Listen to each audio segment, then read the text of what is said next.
Assalamualaikum warahmatullahi wabarakatuh. Pada Habibana Jindan, Gus Baha dan semuanya, langsung saja mengikuti daripada apa yang disampaikan Gus Baha, yaitu gerakan Cangkem Elek. Alhamdulillah tempat kita di daerah Bogor khususnya bertempat yang berseberangan dengan beberapa faham yang macam-macam, dan itu mustajab gerakan Cangkem Elek untuk menghadapi mereka ngoten Gus.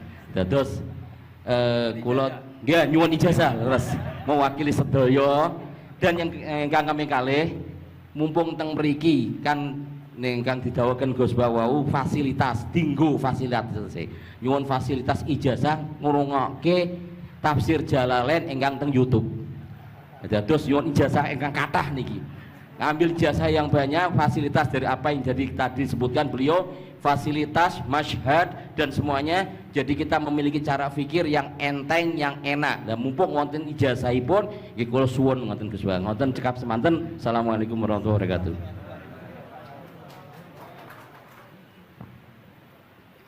Assalamualaikum warahmatullahi wabarakatuh. Gus Baha, saya Nawawi Bahrudin. Kalau secara organisasi saya dari PCNU Kota Tangerang. Saya Mustasar. Bersyukur sekali saya bisa berjumpa dengan Gus Baha dan Habib Jindan, yang beliau ini keduanya adalah idola saya. Kalau boleh ngaku, saya ini ngaku sebagai santri kalong virtual via YouTube Gus Baha dan Habib Jindan. Jadi apa namanya, sejak kecil saya ini dididik secara tradisi tasawuf yang agak tersangat keras begitu ya. Kalau saya boleh cerita nih, ada ponakan saya nih Ustaz Samsuri, kami tuh keluarga besar kami tidak ada yang dulu miara TV Gus, televisi nggak ada, bunga bank juga susah gitu, musik itu haram, speaker nih juga haram nih dulu.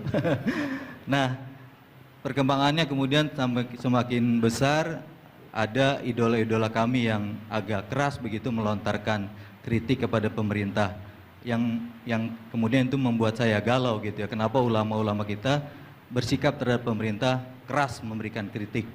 Nah, saya menemukan jawaban bertemu dengan Habib Jindan via YouTube tentunya dulu ya, walaupun saya kebetulan pernah juga silaturahim. Kemudian juga dengan Gus Baha, ini ada perspektif yang berbeda gitu ya, antara relasi ulama dengan umaro. Pendekatannya itu tidak yang kritik, yang bukan sekedar kritik tapi adalah menghujat. Nah ini saya temukan formula yang sangat menjawab kebutuhan saya pribadi, sehingga istri saya ini udah mulai cemburu sama Gus Baha karena saya terlalu sering nonton YouTube Gus Baha. Gitu.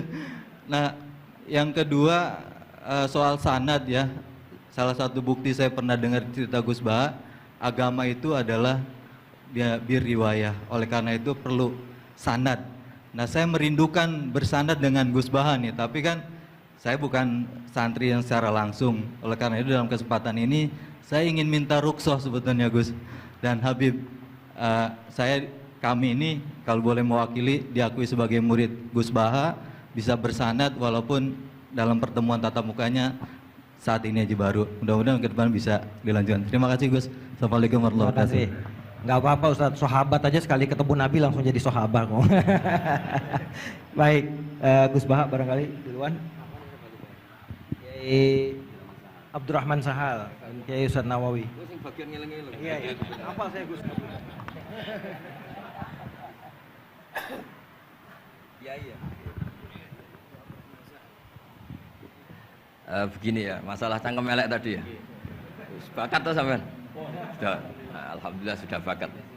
Karena kalau lewat Habib Jindan tidak pantas, beliau biar sempurna saja, tidak usah sanad itu. Jadi begini, dulu ketika Sulhul Hudaybiyah, itu kan umat Islam sedikit sekali, terus dipaksa untuk pulang dari Mekah, tidak boleh umroh. Terus sahabat berkomitmen berani mati bela-belain Rasulullah SAW. Ketika berani mati ini digojlok sama orang musyrik. Jangan-jangan setelah kami perang betul, kamu meninggalkan Muhammad. Ini yang omongannya orang musyrik. Abu Bakar, itu semua ulama tahu kalimat itu, cuma tidak usah diterjemah. Umsus bidrollat katanya. Itu adalah Abu Bakar yang ngertikan itu. karena memang ekstrim. Terus kedua, ada orang Bedui itu ngukur seorang nabi itu dengan hal-hal yang kurang baik. Misalnya begini, ya Muhammad, kamu ngeklaim tahu berita langit, coba unta saya yang hilang itu di mana?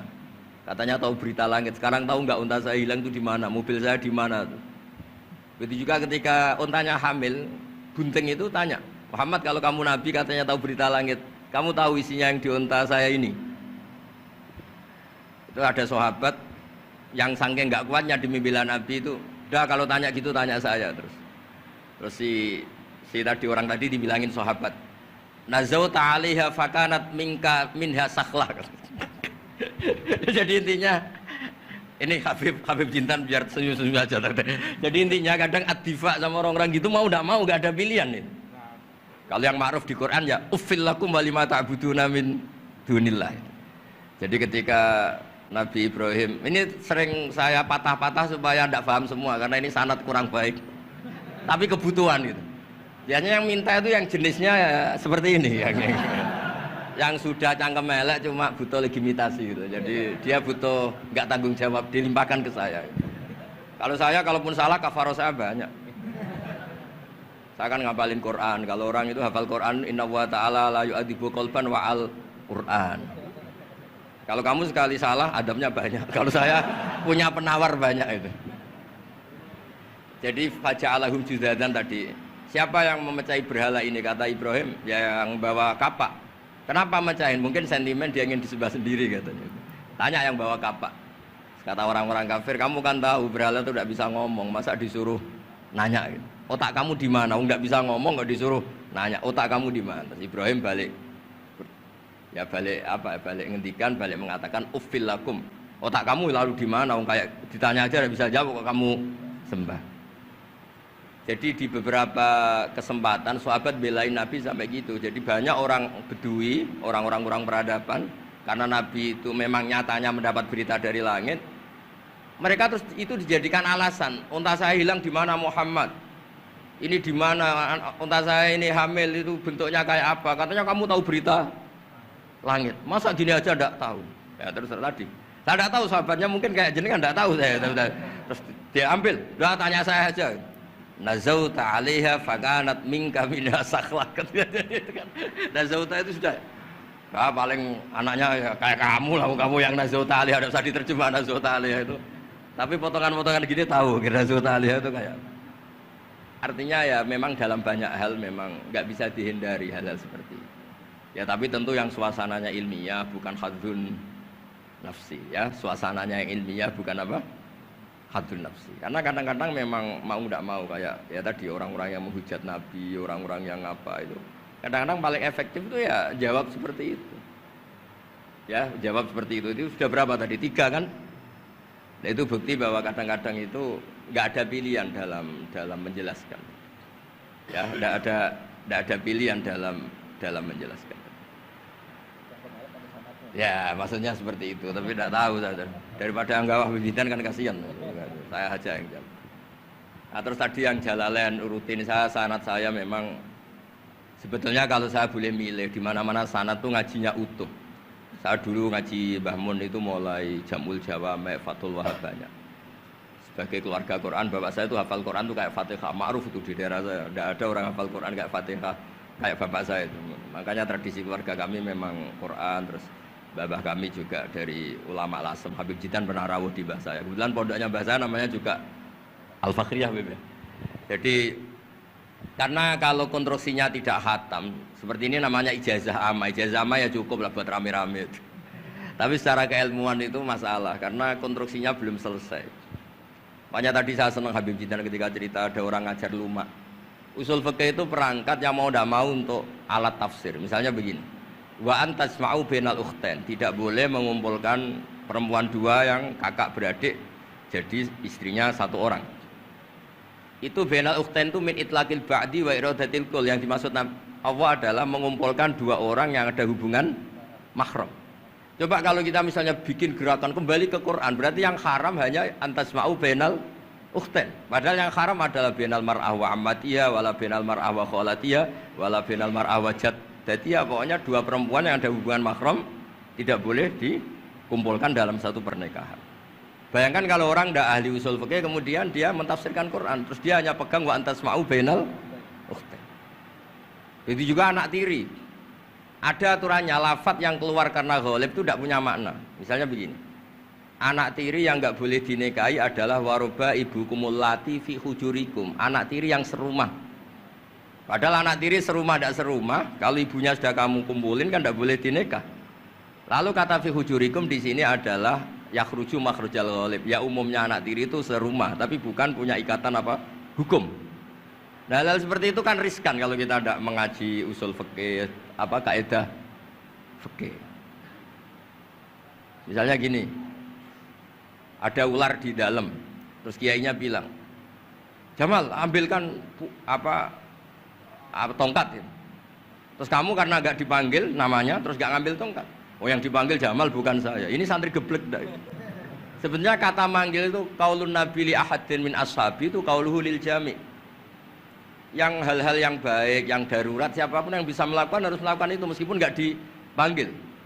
Coba semua wiridan, ya Mu'ad inni uhibbuka fakul dubura kulli sholatin Allahumma a'inni ala dzikrika wa syukrika wa husni ibadatik.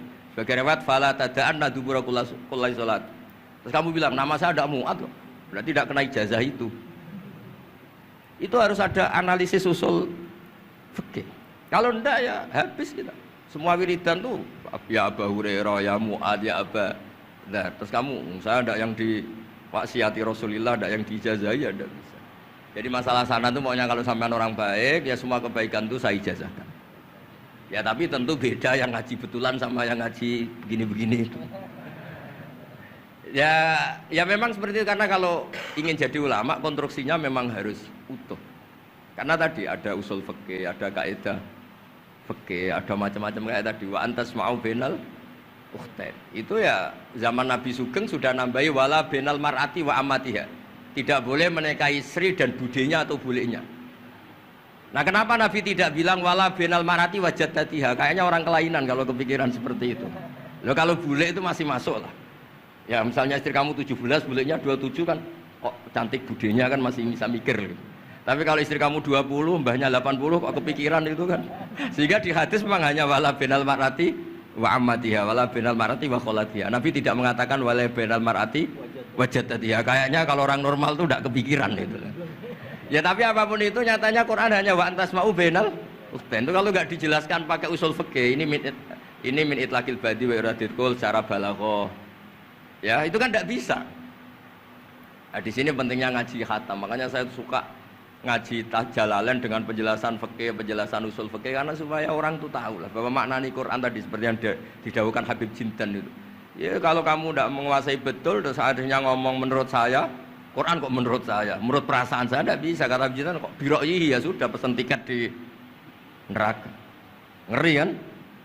Apalagi sudah biro'ihi dapat penghormatan, dapat uang, dapat panggung. Islam kok menurut saya, loh ini Islam ya menurut Rasulullah, Islam kok menurut saya. Makanya ini saya fanatik bahwa kitab tadi saya tunjukkan ke Habib Jindan beberapa kitabnya Said Muhammad yang menyebut mbah beliau apa supaya mudawwan.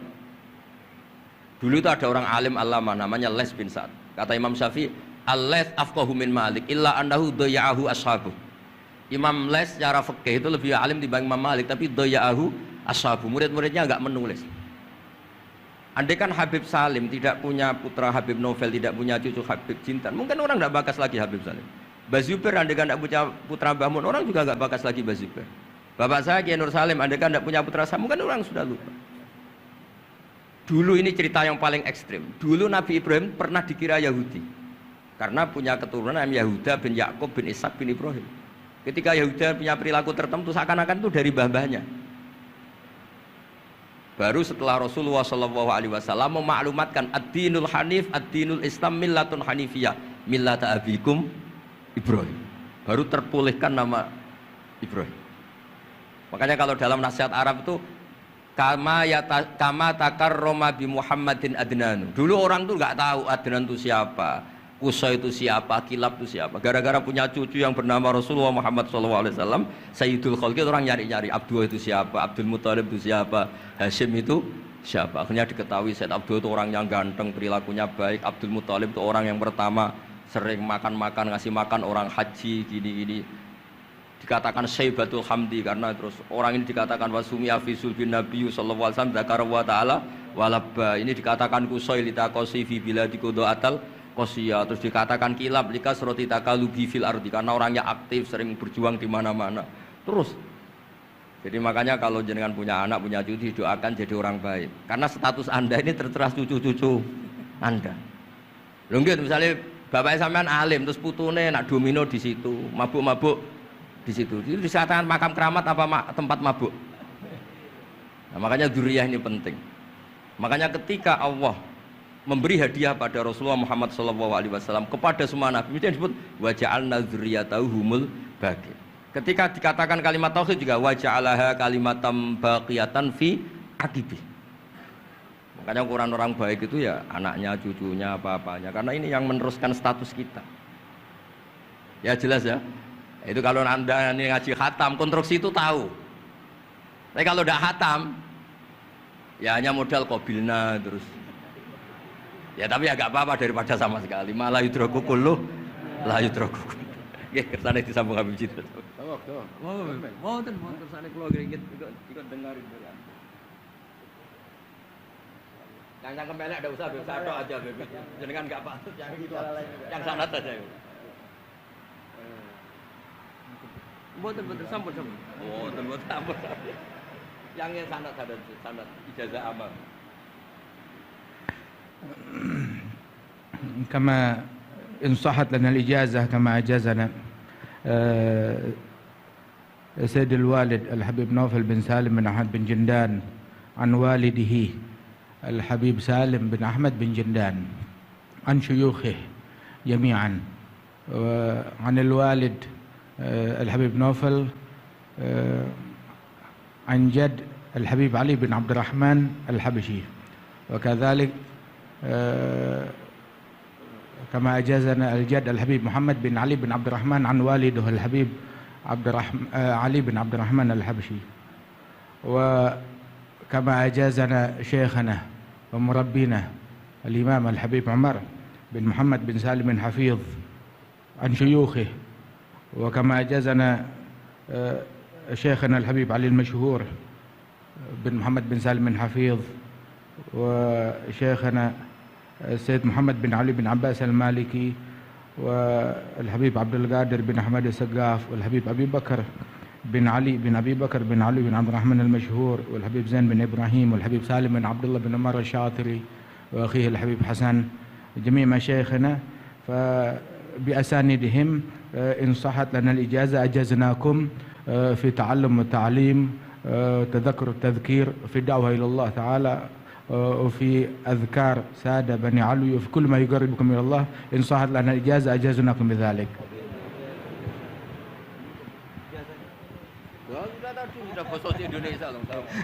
Jadi ijazahnya Gus Baha pakai bahasa Indonesia kan. Jadi kita belum kobil tuh tadi.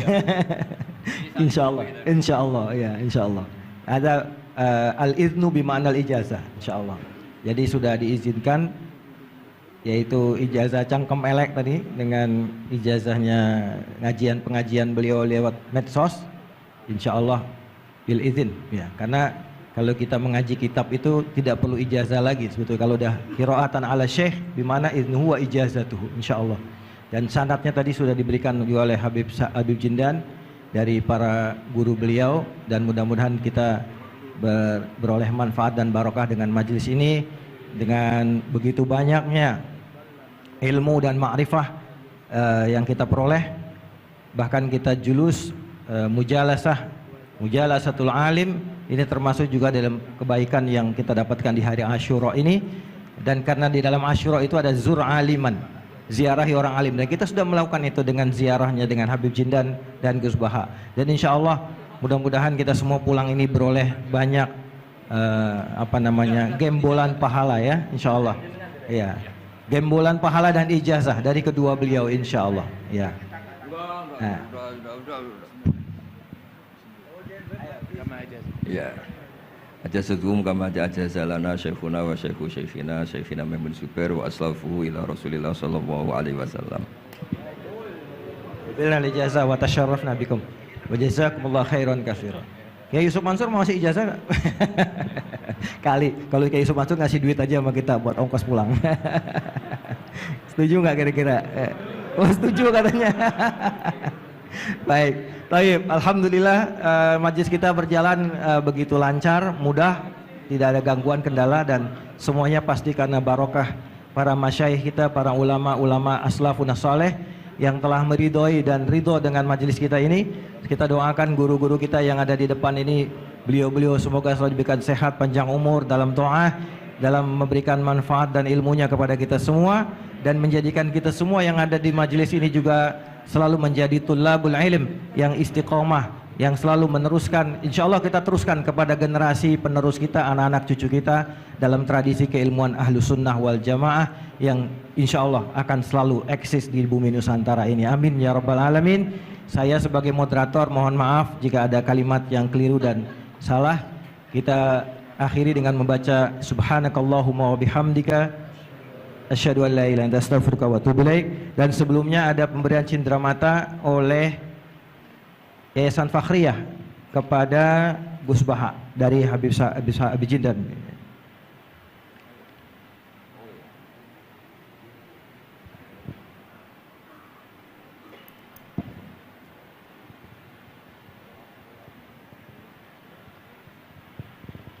Sallu ala Nabi Muhammad. Kita senang dengan keberadaan beliau berdua ini, Masya Allah.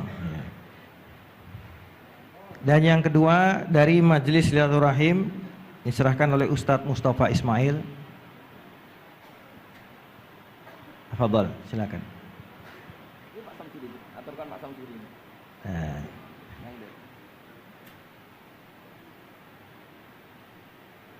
Ini plakat nih, banyak ini. Nanti Gus Baha di rumahnya banyak plakat ini. Mudah-mudahan lemarinya ada Gus ya buat banyak.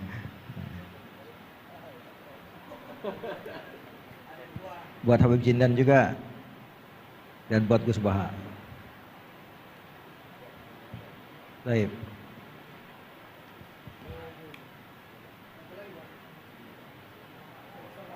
Ustaz, ya.